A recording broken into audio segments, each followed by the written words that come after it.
Ladies and gentlemen, Hex community of all ages, hey, Jake Freedom here, coming to you live from YouTube for this week's Hex Update Saturday for September 12th, 2015. And we don't have a whole lot to report this week, other than you probably have read or heard about through some form of media that Tatiana's Majesty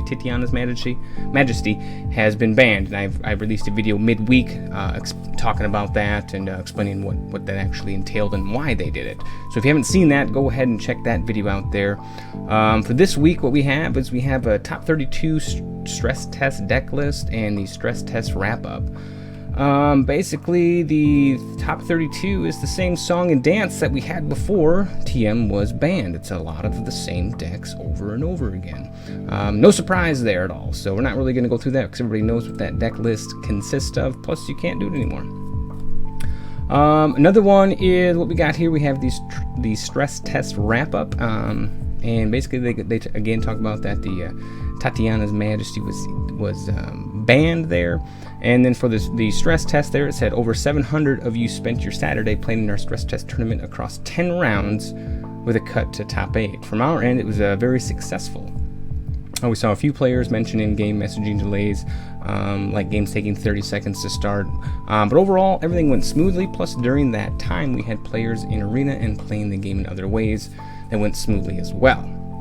This is huge for the game, and we can now reliably hold much larger tournaments than previously possible. Our teams also identified a few bugs that needed fixing, primarily one with the way that tiebreakers are done and standings are displayed in very specific corner case situations. So overall, it sounds like the test went really well, and they have a deck here that I think this one made the top 8. I'm not sure if this one won. They say, obviously you'll notice that the TM deck was very overwhelmingly successful, taking 7 of the top 8 spots.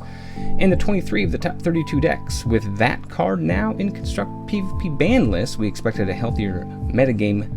We expect a healthier metagame filled with a greater variety of deck options. The lone dissenter in the top 8 was a Diamond Blood Control deck piloted by Galwin. And that deck is right here: Angel of Dawn, Extinction, Hop Heart Unicorn, Martyr, Meek, Murder, Pride's Fall, Repel, Soul Marble. I think I played against this deck. Oh, let's see. Was it in just random matchmaking? It might have been. I'm not sure. But I played against it, and it's decent.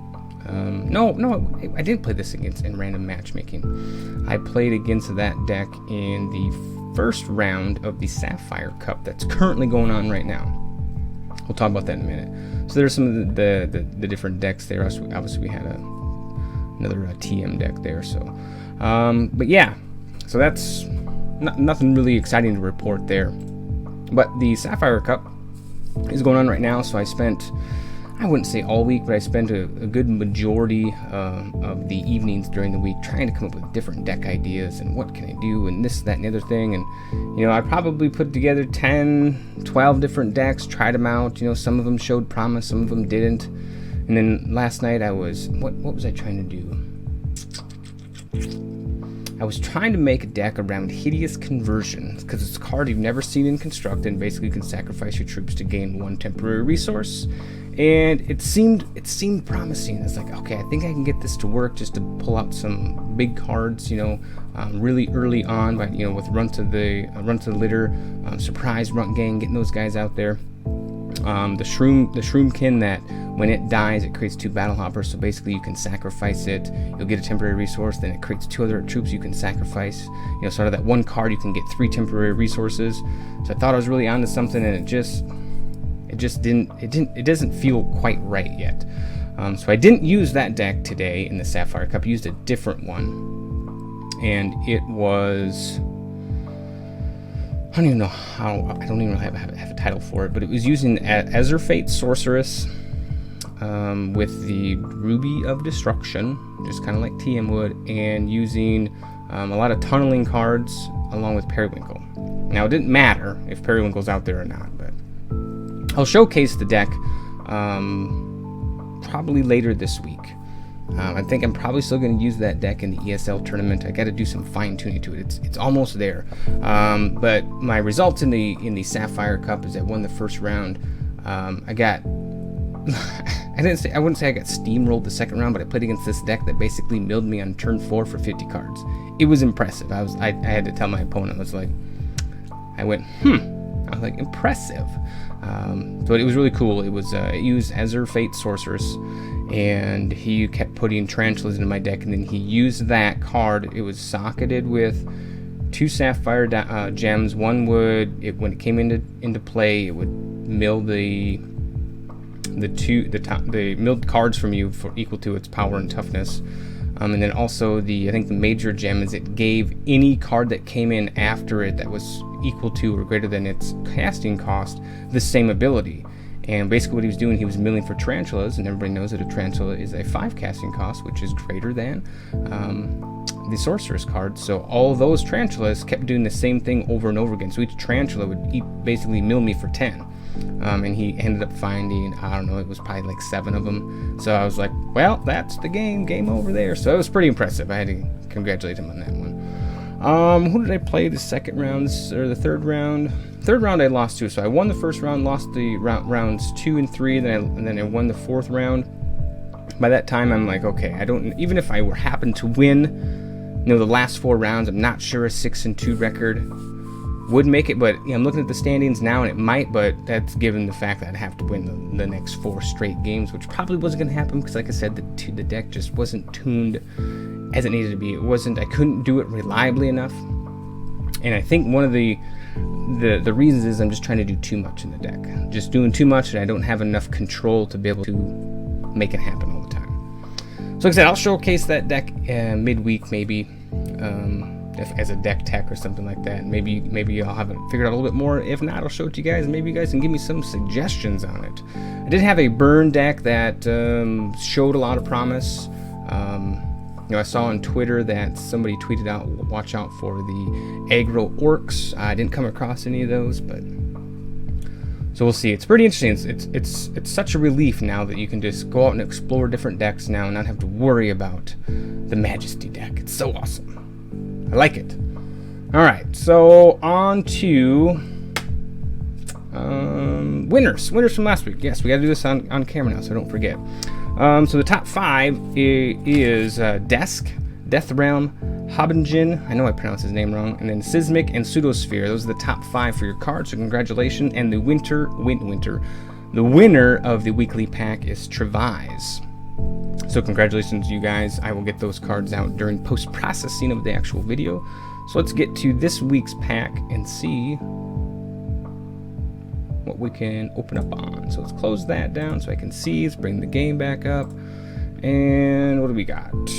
Where is the game? Uh-oh. Hopefully it didn't crash me. There we go. All right, so let's go ahead. Open a pack. And let's see, how many packs do I even have anymore? I don't even know. I haven't looked. 7. Okay, not bad. What do we get? What are we gonna get? What are we gonna get? Hopefully it's something good. Hey, legendary. Not too shabby right there. It's been, I think it's only been a couple weeks since we opened up a legendary with a pack, because we did one, I think it was legendary, and then primal, and then last week. So yeah, it wasn't too bad at all. So anyway, for the commons we have Sylvan Duet, Shard Call, Boomsmith, Epiphany, Volley of Arrows, Abominate, Invigorating Breeze, Eggblight Afflictor, Root Forge Regalia, Emberleaf War Dancer, and rounding out the commons is Star Shield. For uncommons, we have Mechanized Demolisher. Mechanized Mechanic. It's like mechanic. Mechanized. Some of these words, they just don't roll out right. Inflict Doubt and Cyclone Shaman, or Shaman, however you want to pronounce Shaman. I pronounce it Shaman, but. And what is our legendary? I don't have this one yet. And I have to give it away. I think this is the second time I've had to give this one away. Lunapal, Prophet of Fate, forecasting cost. No, wait, I do have this one.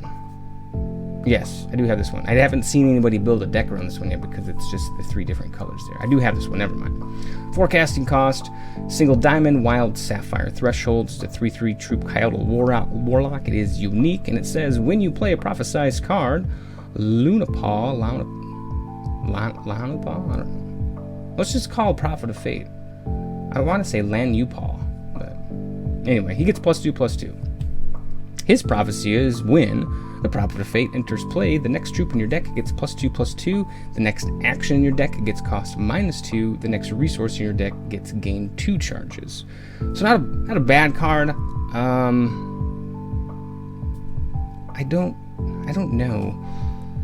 Would this I don't know if you could even could you add this one? Would you want to add this one into the Wild Sapphire control deck using Winter Moon? I mean, it is unique, but I don't think it would work out well. Maybe it would. Prophecy is pretty cool, but +2/+2. Yeah, I think he could add it in there. I wonder if somebody wasn't doing. Did I play against somebody doing that? I don't know. I think I was. I think the second round, I think somebody had this in their deck, if I'm not mistaken, because he kept pulling cards back out with Winter Moon, and their costs were reduced. So I think he was actually using this card. So I'm correct. I correct myself there. So it is in the constructed deck somewhere. Pretty decent. Let's see here. Yeah. So that's it there. What was another deck I was trying to build? There's a card called like Syzygy. It's like SYZGYZ, whatever it is, and it says every time you play an action, that the actions in all zones get cost -1. I tried to build a deck around that with Winter Moon. It was pretty cool when it would go off because you just keep drawing cards and they were basically free. I was using Oracle Song, Arcane Focus, and Epiphany, but it was tough to get it going. That was the biggest problem with that one. But once you got it going, you basically could keep drawing and get the cards that you needed to win. And I also had in there the mill card. I can't think of it now. Chronic Madness. So you just keep drawing Chronic Madnesses and playing them for free and just mill. But it was too slow to get going, but it was fun to play. So anyway, that is this week's pack. Let me know your top 5 picks in the comments down below. I don't think I have any other news to report. If you are in the Sapphire Cup and you're doing well, congratulations.